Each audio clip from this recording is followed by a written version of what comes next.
се над 85.000 работници во земјава, неделата сепак ќе остане работен ден, покажале пресметките на синдикатот. За работа во недела ќе добијат 1,5 дневница и слободен ден.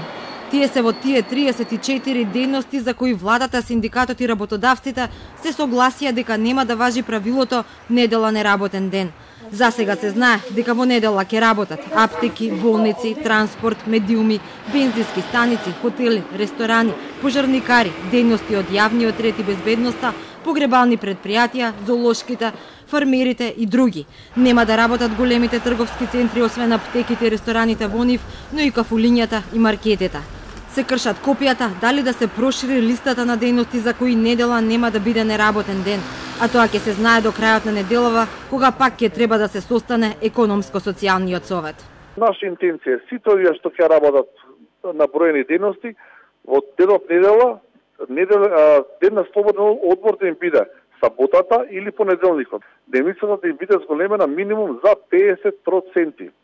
Според работодавачите пак ќе работи 1/3 од вработените во земјава. Тие бараат проширување на списокот. Сметаат дека сега поради корона кризата и кревката економија не е вистински момент да се донесе вакво решение. Велат ќе има негативни ефекти како намален промет и отпуштање на работници. Јас веќе имам контакти со разни компании од малопродажба кои велат дури дека ќе напуштат и работници. Сегашниот закон предвидуваше ако се работи во недела да се земе за 50% поголема дневница. Но некои работодавци тоа не го почитува и сега тој се врати као бумеранг.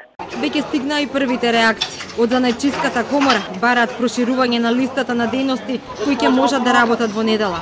Од Стопанската комора пак велат дека доставиле забелешки до Министерството, а составки излезат од како ќе го добијат конечниот текст.